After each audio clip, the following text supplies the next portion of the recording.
buenas a todos, aquí Lucastron741 y en el video de hoy estamos en un nuevo capítulo de nuestra saga que ya teníamos un poquito abandonada de tips y trucos de Unity. Y en el video de hoy vamos a ver algo bastante importante y útil dentro de lo que es el scripting, que son los atributos. Los atributos, para el que no lo sepa, son piezas de código o líneas de código en sí que nos permiten dotar de ya sea a una variable o a una void o inclusive a una clase en sí de características particulares que suelen ser visibles en el inspector. O sea, en sí la propiedad de los atributos es volver más bello, por así decirlo, y más fácil de visualizar los distintos tipos de variables y funciones de un script. Como pueden ver acá, más o menos tengo un breve ejemplo que me quedó ahí en el tintero, que no tendría que estar acá, así que vamos a primero eliminarlo para si podemos comenzar, digamos. Como pueden ver, acá tengo una simple script que es de nuestro player en sí, la cual tiene, bueno, una flotante que es la vida, un integer que es de experiencia, una booleana pública que es si está muerto o no, un enum de distintos estados que está acá, que es privada, por eso no se ve, un string que es una descripción, y después tenemos un array de objetos de inventario y una booleana que nos dice si el personaje está armado o no. Esta script la aporta nuestro jugadorcito, que es un cubo que se llama Jack, y bueno, como bueno, ahí está, ahora sí está normal.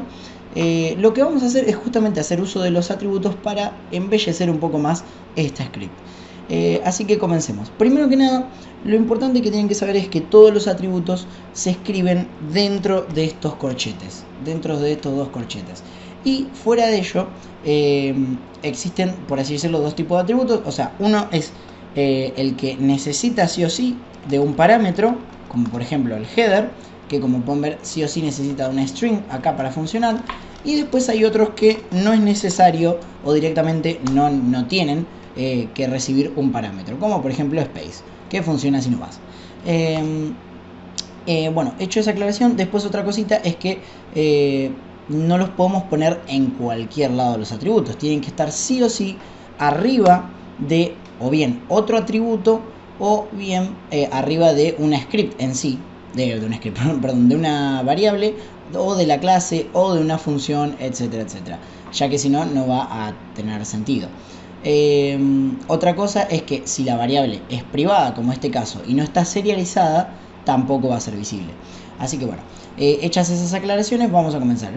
El primer atributo que vamos a ver es justamente uno que suelo usar mucho en mis videos, así que seguramente lo habrán visto, que es el header. El header, como pueden ver, sí o sí necesita un parámetro que es del tipo string, por eso escribo las comillas, y que justamente nos permite crear un título, por así decirlo, el cual nos permite organizar un poquito más las variables, ¿no? En base a qué hacen cada una. Por ejemplo, hay algunas que se pueden encargar de cierta particularidad del jugador, otras de otro, y así sucesivamente. Entonces en esta, por ejemplo, podemos poner datos del player para almacenar estas scripts de acá, como el muerto, la vida, la experiencia, y después, por ejemplo, fuera de la descripción, estas dos que hacen referencia a las armas que porta y a los objetos en sí, podemos organizarlas como datos del inventario, por ejemplo. Inventario, ahí está. Entonces, al darle a guardar, vamos a Unity y como podrán ver acá, esperamos a que se cargue un toquecito, ahí automáticamente se nos crean estos títulos justamente con el nombre que nosotros le dimos, y como pueden ver incluso se crea un espaciado entre las variables en sí, que permite, que nos facilita más la visibilidad de las variables y saber para qué son cada una, ¿no? Fuera de este header, que es muy útil, como pueden ver, también tenemos otros bastante interesantes para jugar con variables del tipo float o integer incluso, que justamente también nos facilitan más la visualización de dichas variables. Uno de ellos, vamos a ver, es el range. El range también, como podemos ver, nos pide un parámetro de entrada. En este caso son dos, que son un flotante mínimo y un flotante máximo. En este caso, como es la vida, yo voy a poner, por ejemplo, que el mínimo sea 0 y el máximo sea 100, por ejemplo.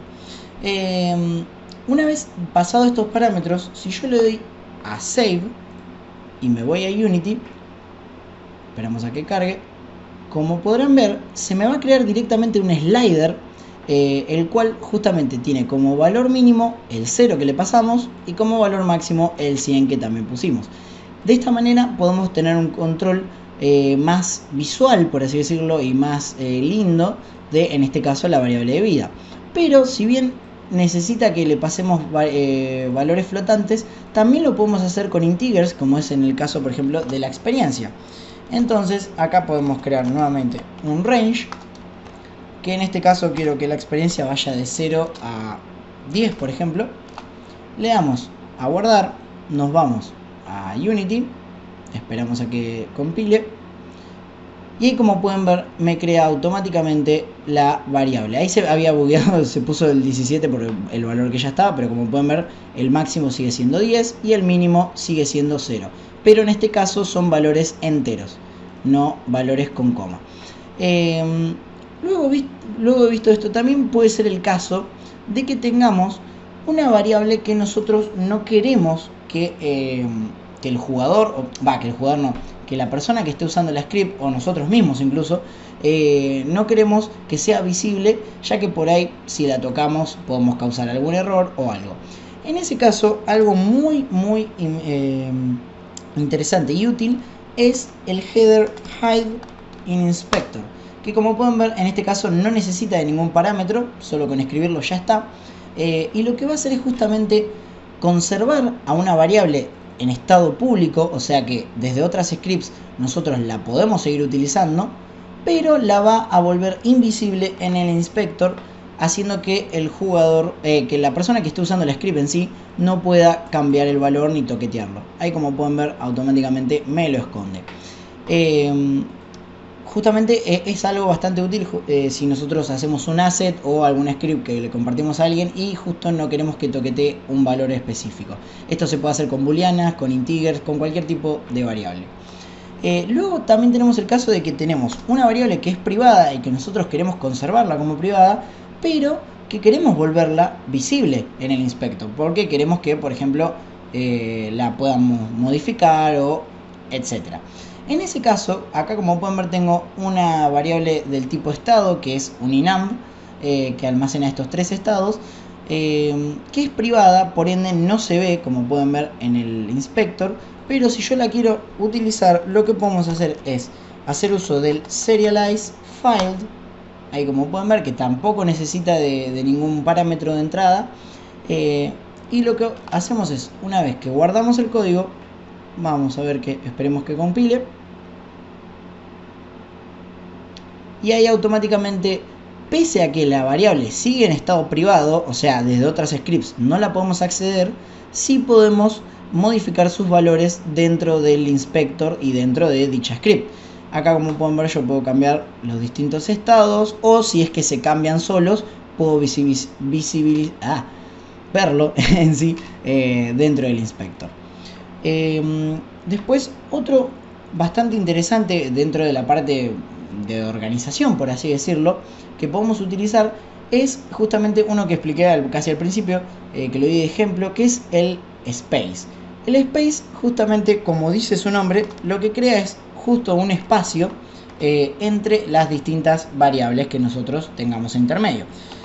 El space lo podemos usar tanto sin ningún parámetro de entrada, o sea, dejarlo así y va a crear un espacio de no me acuerdo cuántos píxeles sinceramente, pero ven que ahí esperemos que cargue y miren acá entre estado y descripción, como pueden ver se creó un ligero espacio.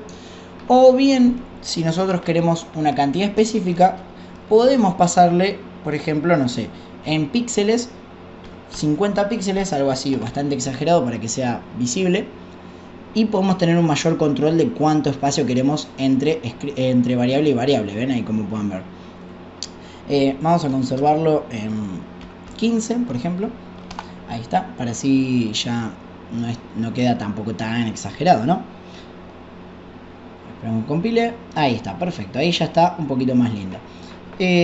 Después otros que podemos utilizar ya dentro del parámetro de las strings es justamente tenemos en sí dos atributos. Uno es multiline, ahí como pueden ver, que no necesita de ningún parámetro de entrada, el cual si nosotros lo guardamos así por defecto y esperamos a que compile, van a ver que nos crea justamente como un recuadro un poco más grande con múltiples líneas que ven que si yo voy dando enter se va a ir digamos va a ir bajando de esa manera, y nos permite una visualización un poco más fácil de una string en este caso, ¿no? Pero ¿qué pasa? También perdón, acá no, ahí está, podemos, o sea, si bien en el multiline podemos agregarle una cantidad de líneas específica, por ejemplo, puedo ponerle que sean 5 líneas y ahí automáticamente se van a crear las 5 líneas visibles. Ahí está, como pueden ver. Digamos que esto, como pueden ver, no es muy cómodo dentro de todo porque crea como un recuadro medio de costado, y además si nosotros continuamos escribiendo y escribiendo, va a pasar que nos vamos a tener que subir con las flechitas, y no va a ser, digamos, tan cómodo, por así decirlo. En el caso de que tengamos que justamente escribir un texto un poco más largo, digamos es para algo medianamente corto, nos sirve. Pero si necesitamos algo más largo y queremos estar más cómodos, podemos usar el otro parámetro, perdón, el otro atributo, que se llama TextArea, que justamente nos pide, como pueden ver, un mínimo de líneas y un máximo de líneas. Es parecido en ese sentido como al range. Entonces, donde nosotros podemos poner que, por ejemplo, el mínimo de líneas posible sea 3 y el máximo sean 6. En ese caso, yo al darle a save, espero que cargue, y van a ver que primero cambia en el sentido de que ya no está de costado, sino que es un recuadro mucho más visible, y segundo, que como mínimo me muestra 3 líneas, quitando esto que tenemos ahí está, como mínimo me muestra 3 líneas, pero si yo sigo bajando, ahí está, ahí por ejemplo yo tengo 1, 2, 3, 4, 5, perdón, 1, 2, 3, 4, 5 y 6, ya tengo las 6 líneas, que es mi máximo. Entonces, si yo comienzo a bajar, lo bueno del TextArea es que, como pueden ver, me crea un scroll acá, por así decirlo, que incluso puedo usar el mouse, que es para moverme de una manera mucho más cómoda. Entonces, en ese sentido, por eso es que el TextArea es como más cómodo para mí. Así que bueno, dentro de lo que son los strings, tenemos esos dos que son bastante buenos para ese tipo de cosas. Otro atributo muy bueno, justamente para si nosotros compartimos una script con alguien, es el tooltip. El tooltip lo que nos permite es justamente crear un cartelito, el cual, si nosotros ponemos nuestro mouse sobre una variable, lo que nos va a decir el cartelito es un dato de esa variable, que justamente nos sirve mucho cuando compartimos por ahí un script o creamos un asset, para facilitarle al usuario que sepa qué es lo que hace esa variable. Entonces, ¿cómo lo hacemos? Bueno, por ejemplo, abrimos primero los corchetes, escribimos tooltip, abrimos los paréntesis, y ahí, como pueden ver, lo que nos pide es la string, que es el tooltip en sí. Así que acá, por ejemplo, podemos decirle variable que representa la vida del jugador tiene un máximo de 100.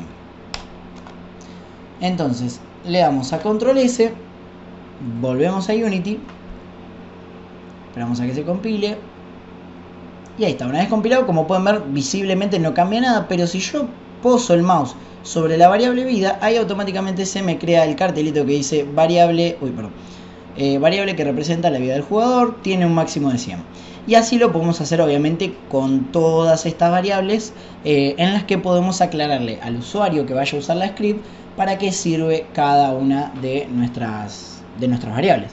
Después, otro atributo muy bueno que tenemos es el de, vamos a verlo acá en clase, que es el de Required Component. Este también sirve mucho para facilitar, digamos, la utilización de un script en múltiples PCs, o si nosotros vamos compartiéndolo en distintos, como un prefab o demás cosas.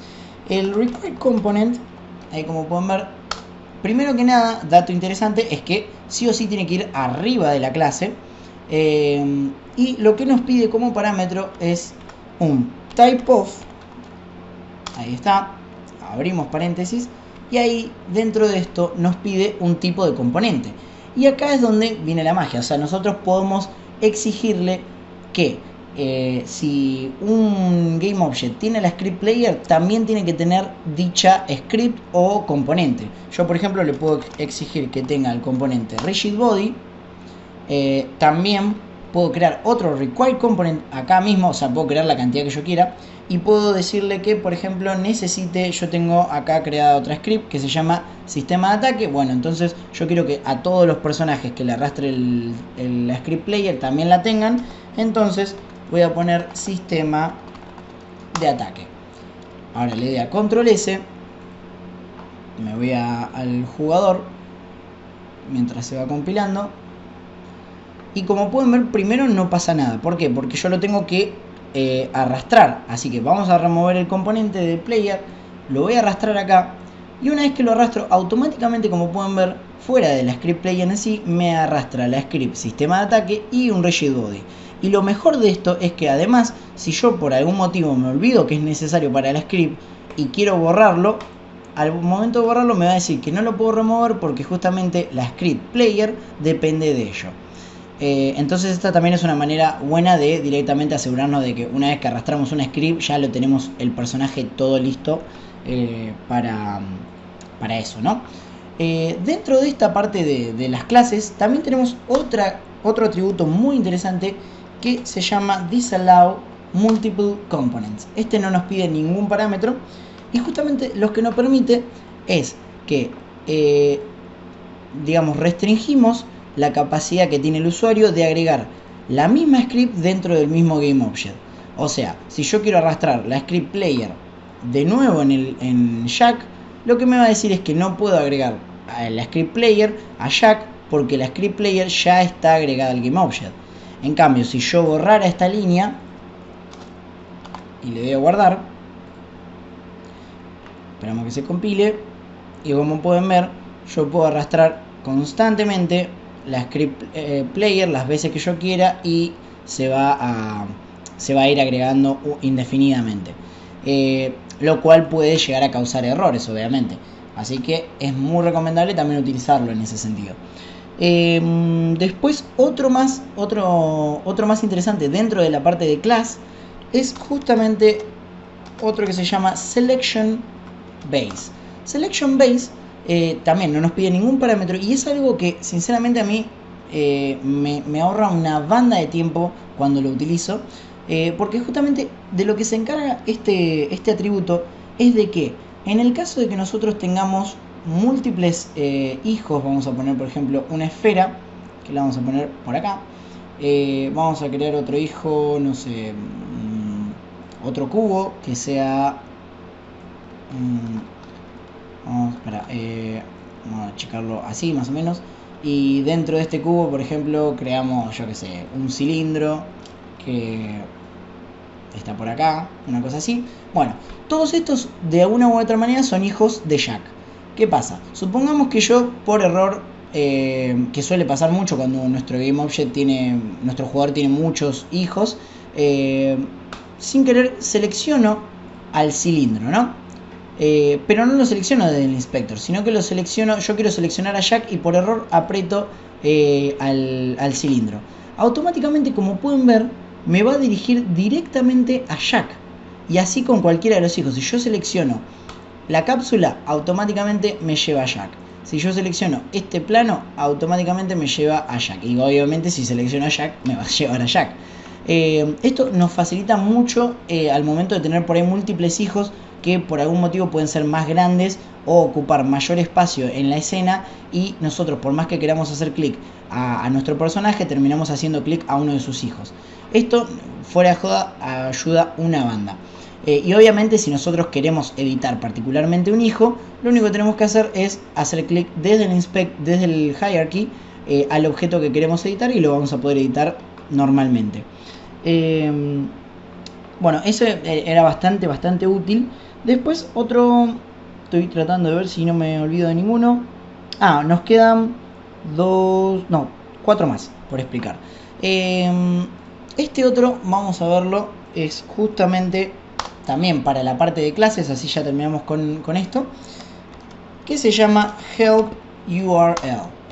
Help URL nos pide un parámetro que es un tipo string, que es justamente una URL. ¿Qué es lo que hace esto? Bueno, básicamente nosotros cuando tenemos que, digamos, cuando nosotros hacemos uso de los componentes que vienen por defecto en Unity, todos estos tienen este librito acá, al cual si nosotros le damos clic, nos va a redirigir a la documentación de Unity de dicho componente, en el cual, bueno, nos muestran la data de cómo utilizarlo y que pum que pam.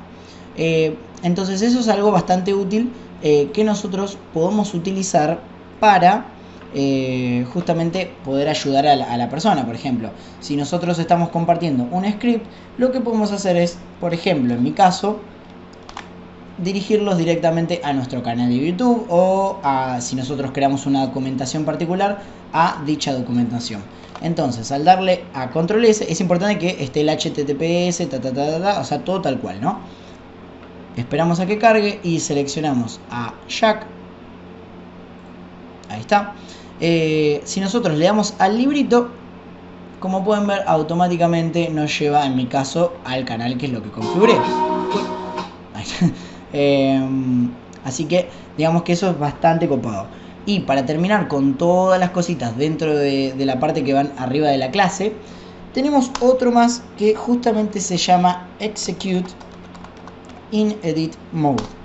Execute in Edit Mode, como lo dice ya su nombre casi, lo que nos permite es ejecutar toda la script, pero toda la script en el modo de edit, o sea, sin necesidad de darle al play. Obviamente en este caso no va a pasar nada porque todavía no tengo ninguna void, así que vamos a crear la void de start, por ejemplo. Ahí está. Y vamos a decirle, por ejemplo, transform.position is equal to vector 3.0. Bueno, por ejemplo acá lo único que hacemos es resetear la posición al 00 de nuestro personaje, ¿no? Entonces, yo me voy acá a mi player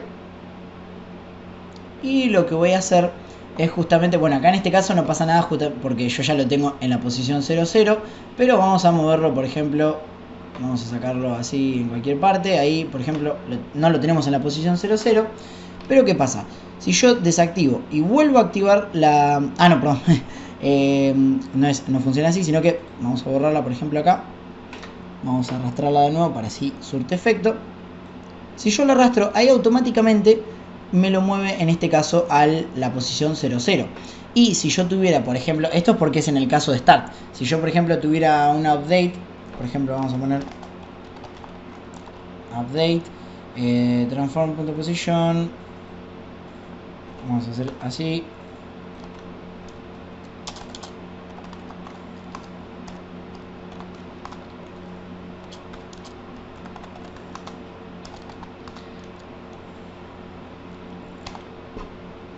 A ver ahí. Esperamos que compile. A ver si no tiene ningún error.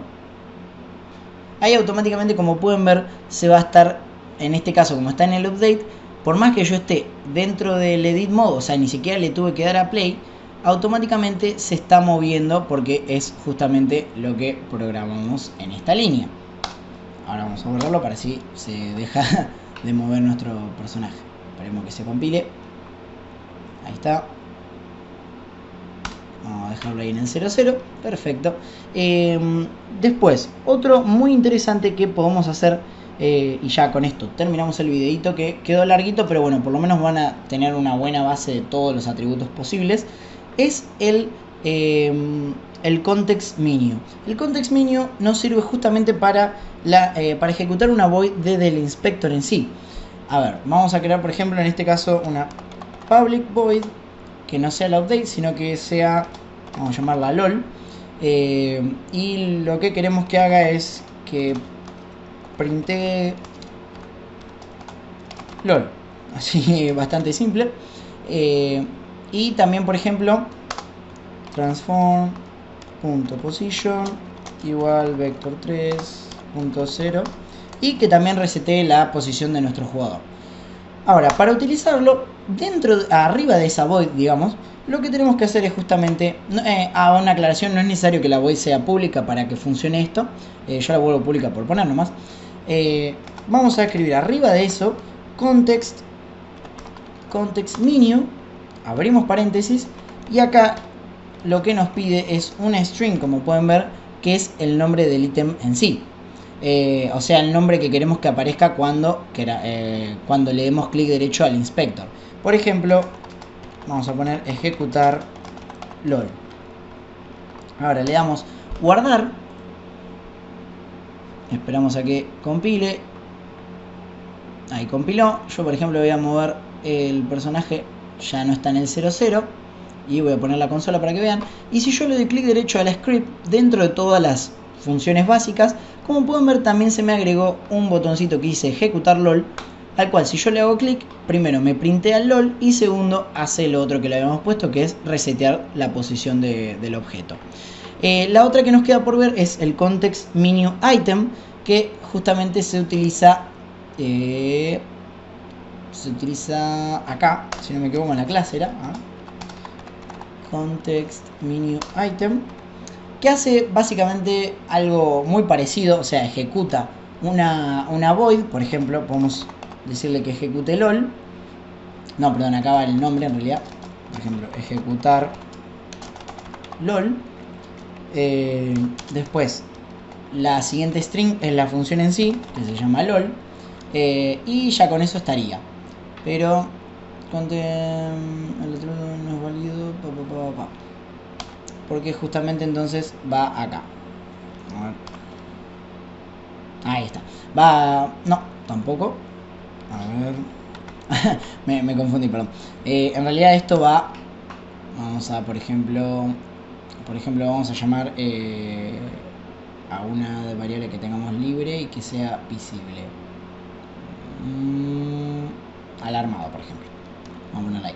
O sea, el context menu item sí o sí tiene que estar agregado a una variable. No puede ser ni a la clase ni a la void en sí. Entonces, por ejemplo, yo lo agrego acá armado, que en realidad no tiene mucho que ver, pero bueno, no importa. Le doy a guardar y ahí esperamos a que cargue. Y como pueden ver, dentro de eso yo le puedo dar clic derecho, armado, clic derecho, y ahí específicamente en esta variable, yo si le doy clic derecho, a las otras no me pasa, puedo ejecutar LOL. Y ahí, como pueden ver, ejecuta LOL, y si yo le muevo esto, hace exactamente lo mismo.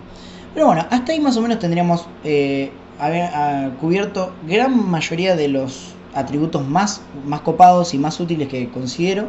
Y como pueden ver, pueden mejorar una banda todo lo que es la legibilidad de un script, además de volverse mucho más cómodo a la hora de editarla.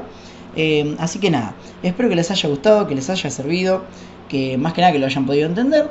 Como saben, siempre cualquier dudita igual me la pueden dejar en los comentarios.